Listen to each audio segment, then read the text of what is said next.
heart surgeries in 1 year. Story time. So back in March, my little brother had to get heart surgery. And what made it worse is he wasn't even 1 at the time, and COVID was happening, so my parents were super stressed out. Fast forward to here in October, I'm now finding out that my dad now needs to get heart surgery. My dad is getting surgery because his heart valve is deteriorating. When he was 19 years old, he got bacterial meningitis, and this disease basically attacked my dad's heart valve. And my dad was extremely sick and he had to stay in the hospital. The doctors were actually shocked that he was even alive. It was pretty bad. Well, my dad ended up getting a donor heart valve. And those are only supposed to last, I think, 8 to 10 years. We actually didn't know that. My dad has had his heart valve since he was 19. That's 25 years ago. So he needs surgery to get a new one. The surgery, along with all the other medical costs, is extremely expensive. And I know everyone is struggling right now. But if you guys could donate to my dad's GoFundMe, it would help my family so much. The link is in my bio for anyone who can donate. Even 50 cents, $1 would help. Literally anything. And if you cannot donate, please just interact with this video. I love you guys so much. Thank you. So this girl was interested in this item. She messaged me a while ago asking how much it is. I said it's £20 and free postage. Then she asked if I could do 15 and I said, sorry, I'm afraid £19 is the lowest I'll go. Then she offered 15 again. I said, sorry, I can't go lower, good spelling. And then she started spamming me, but like really spamming me. She said she should have it for free. What about 17? I have no jumpers. And it's like, this is why I ignore people, because look at this. So then I said, sorry, £19 is the lowest again. She still offered 17. So then I had to just say, sorry, I've already said no. And then she spammed me again. And then started saying oi, like why would I reply to that? And basically just kept spamming me. She could have bought it at any point if she wanted to, like instant buy was on, all you had to do was press buy. But I wasn't going to lower the price and I knew that's what she wanted. And then it sold. Come back for part 2 because it gets beefy. Hi, welcome to part 2. Make sure you watch part 1 first or this won't make sense, but it's about to get beefy. I said that the hoodie was now sold and she was literally like, I literally said yesterday I wanted it. Yeah, she said she wanted it, but anyone can buy things on Depop at any time. That's how Depop works. She only wanted it for a lower price anyway, which I'd already said I wasn't going to do. I explained that unfortunately that's how Depop works and the person that bought it literally bought it for full price and she could have pressed buy at any time if she really wanted it. And then she said that's not how it works, it's first come first served. And I was like, yes, so whoever buys it first gets it first. She said, no love, I should have got that hoodie, not whoever bought it. I said you could have bought it straight away. And then she said, I wanted to, it's your fault I couldn't. Or I just wasn't gonna lower the price. Like what? If I'm the seller and I get to choose the price for it and I don't want to lower the price, it's not my fault. My daughter, Savannah, is the CEO of faking illness to get out of school. So when she does not feel like being there, she will go to the nurse's office and complain to them that she is really not feeling good so that they call me and I have to go get her. Well, one day after this happens, I walk into the administrative office and everybody is really concerned because Savannah is sitting in a chair like so dramatically like, hi, Mom. And like when I saw her, I burst out laughing. I was like, oh my God, are you okay? And everybody looked at me like I was some really bad mom. Like, oh my God, why aren't you more concerned? But as we were walking out, she was walking really slow and actually didn't look good. So even I was a little concerned. I was like, oh my God, honey, are you okay? Until we got to the car when Savannah looks at me and goes, you know what, Mom? I feel better now. And I was like, Savannah, are you serious? And she's like, Mom, do you maybe want to go to Starbucks and have like a girls' day? And I was like, honey, what kind of question is that? You know I do. If me and my sister ever put our elbows on the dinner table, my mom would take a fork and stab us in the arm. On Thanksgiving, I put my elbow on the table and she stabbed me with the fork and she told me I wasn't allowed to have Thanksgiving dinner that night and I had to go to my room. Well, payback's a bitch. My mom got food poisoning from the turkey because she accidentally baked it with the plastic in it. But guess who didn't get food poisoning because they didn't eat the turkey? That's what you get, bitch! I'm gonna tell y'all about the time I was toxic. Story time. So let me throw it back to the time me and my boyfriend started dating. I was crazy in love. Emphasis on the crazy part. Well, anyways, one day we made plans to hang out and I was supposed to drive to his house after work. So I get off work and I realize that he hasn't messaged me in 5 hours, which isn't something he normally does. So I started freaking out. And not gonna lie, at the time, I had my speculations about a couple girls. So I messaged him, hey, I just got off work. And I waited about 30 minutes and still Nothing. So that's when I said, I'ma head out. And I drove to his house. Keep in mind, at the time, he lived an hour away from me. So I drove to his house, and tell me why on the way there, my car breaks down. Like my car was literally smoking. But the good news is I was only like 2 minutes away from his house. So I park at this nearby Starbucks and I start running to his house. The very first thing I did when I got to his house was look through his window. Yes, I told you guys I was crazy. Part 2 is gonna be embarrassing. The time I was toxic. Part 2, story time. Okay, I guess the better word would have been crazy, because toxic really isn't the word, but still, I was crazy. Anyways, I drove to his house and my car broke down. And then I was literally running to his house crying. Like, I looked like a hot mess. I looked like a bum. Because the whole time, I thought that he was at his house with a girl. I thought he was cheating on me. Like, that's why I thought he wasn't texting me, is because he was talking to another girl. That's why I was crazy. So I get to his house and I peek through his window because I was like, ooh, I want to see what he's doing. So I peek through his window and I see nothing. It was too dark. So I come around to the front door and I bust through it. I flung that door open so hard that I put a dent in the wall. Like, I was ready to beat his ass. So coincidentally, right when I busted the door open, his roommate was right there. And he was like, hey, Kenzie. I was just standing there looking crazy with tears in my eye. And I was like, so where's Luke? Where is he? I was literally confronting his roommate just to find out that he was sleeping. I can't tell you guys how crazy I felt. Moral of the story, don't be toxic. Get this. So for a couple of years now, I have been working seasonally retail. Stay with me. So during the Christmas season, this guy comes in. And I was like, hello, sir, welcome in. Is there anything I could help you with today? And he goes, can I have your number? And into that, I was like, and he was like, oh, you're married. And I was like, no, sir, actually, I'm engaged. I'm not engaged. I wear this ring out so that if somebody hits on me, I just can be nice and just be like, sorry. I know it's terrible, sorry, whatever, moving on.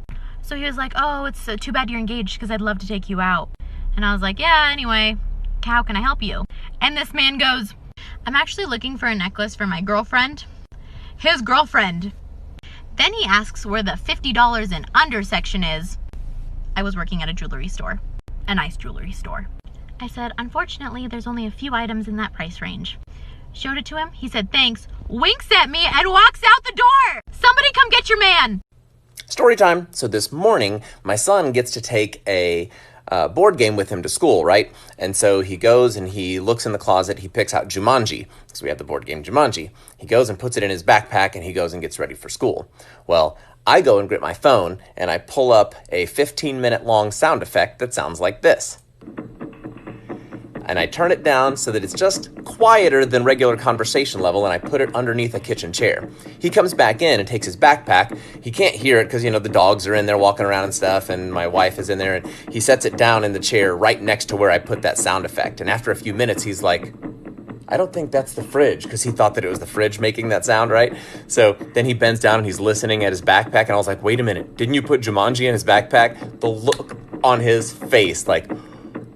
And then he starts pulling it out and opens it up and looks, and he's like, it's not coming from here. And so I grab the phone and pull it out, and he's like, Dad! Thought you'd enjoy.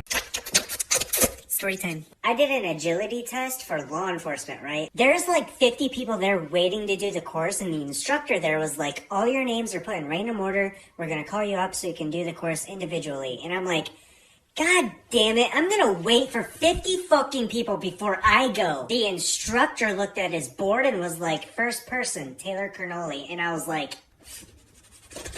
But anyways, I was running through the course, and by the time I got to the dummy drag, when I tried to lift the dummy up, my fingernail fucking bent.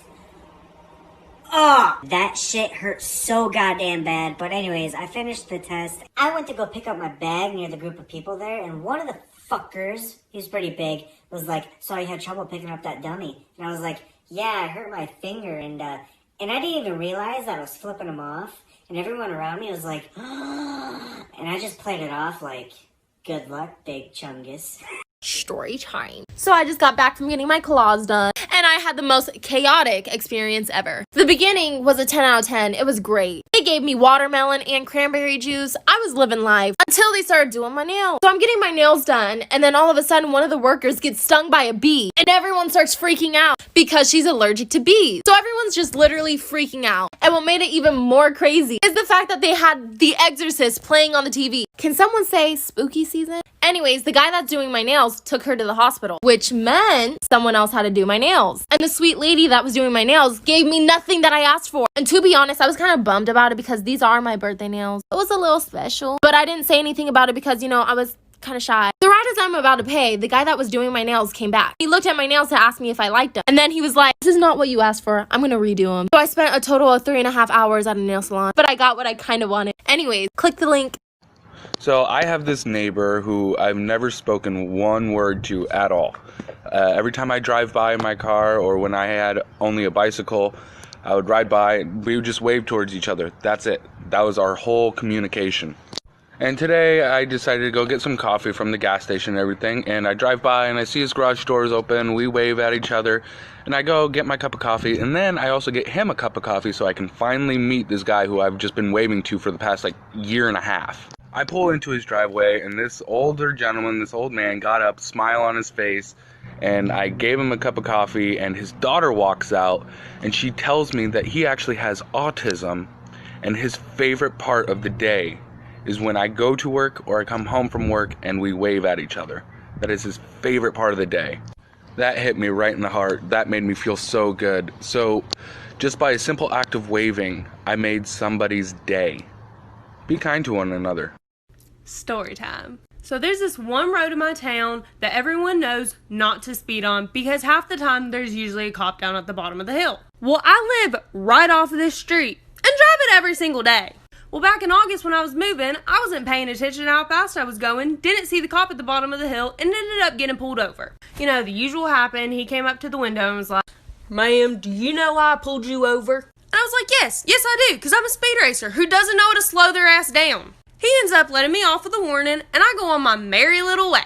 Well, just now I was driving home from school, not paying attention to how fast I was going, and not paying attention to see if there was a cop at the bottom of the hill. My fast ass was going 60. So the same thing happens, takes my license and my registration. He comes back to the window and informs me he's the one that pulled me over back in August. He ends up giving me a warning and tells me not to go 60 and a 40 ever again. There's no moral to the story besides I need to be aware and slow my ass down. Story time. So on New Year's, my friend and I went to a house party, and she ends up leaving to go to the bathroom. But when she comes out 3 to 5 minutes later, she's just like, "Guys, help!" So I look at her, I'm like, "What's wrong?" And she's like, "Shh, I broke the toilet." I follow her to the bathroom. The toilet bowl is filled to the rim with water, and there's just 3 pieces of toilet paper just chilling on top. And I'm like, "What did you do?" She starts freaking out, and "The people before me didn't flush. I thought it was okay to flush, but it wasn't okay." So one of our other friends comes in, hears the story, and she's like, "Okay, hold on, I'm gonna go get the house owner." And my friend starts freaking out, being like, "No, don't tell him, he's gonna kill me." Our friend gets him anyway, and he comes in unbuttoning his shirt, he's just like, "Did someone call a plumber?" And then he sees the toilet, and he's just like, "What did you do?" So she tries to explain it to him, and he's like, "Okay, shut up." And then he fixes the toilet. But she was still freaking out, almost crying. Crazy ass story time. 23 years ago, there was this mother of 2 children who just recently had a 3rd child. Soon after, the newborn baby was sleeping in the nursery while they were throwing a house party, and unfortunately, during the party, the house caught on fire. Everyone scrambles out of the house and they couldn't get to the baby, and then the cops concluded that the baby had died in the fire. But her other 2 kids made it out alive. And even though the cops told her that her baby had died, she refused to believe it. Many years later, the mother took her 2 children to a birthday party, and there was this other woman there with her child. And now the mother looks at that child and is in shock because she looks so much like her other 2 kids. She goes up to the little girl and says that she has bubble gum in her hair so that she can steal a few strands of her hair. She took it to a lab and they DNA tested it, and that little girl was her child. So it turns out many years ago during that house party, a woman that the mother knew went upstairs, took the baby, and started the fire so that the baby would be declared as dead and she could easily get away with kidnapping her. And then she ran from the cops and they can't find her. So this is the real story about how I broke the Big Thunder Mountain ride at Disneyland, or so I thought. So at the beginning of the ride, I pulled out my phone to film, which I do all the time, and none of the workers ever say anything, but this time as we were on the ride, you could hear a lady on the loudspeaker yelling things at us throughout the ride, and this was the only instance I got it audibly on camera. huh? I don't remember what else she said because we were screaming on the ride. I wasn't sure if she was saying things to me or someone else because everyone was faced forward on the ride, so I didn't really know what she was talking about. Anyway, I got really scared because technically you're not supposed to have your phone out. She kept saying things over the loudspeaker until they ended up literally stopping us in the middle of the ride. We were stuck there for about 15 to 20 minutes and they made everyone leave the line, so it got pretty scary because no one was telling us what was going on. Meanwhile, I was convinced I was the reason they stopped the ride because I had my phone out and thought I dropped something on the rails. My friend also kept telling me that I broke the ride, so it was kind of an inside joke that I broke the ride. But finally, some workers came and released us and we had to climb down onto this ramp to get off. But in the end, they gave us all fast passes. They still never told us exactly what happened, but I assume it was because of my juicy fat ass. I officially own the paint that started an art war. This is a crazy story. So there's this older British artist named Kapoor who loved black paint. He had a team of scientists make him what he believed to be the blackest paint and called it Venta Black. He then patented the paint and wouldn't let anyone else use it. But everyone thought this was wrong because he didn't even make the paint himself. A younger British artist named Sempel decided to take action. He then made the world's pinkest pink. He patented it, but decided he would sell it to anyone that wasn't Kapoor. But this wasn't enough. Sempel then made an even blacker black and called it Black 3.0. He then patented that black, which is actually better, and will sell it to anyone who's not Kapoor. If you go to Sempel's website, you'll see at the bottom there is a waiver you have to sign before buying the paint saying that you will not give it to Kapoor.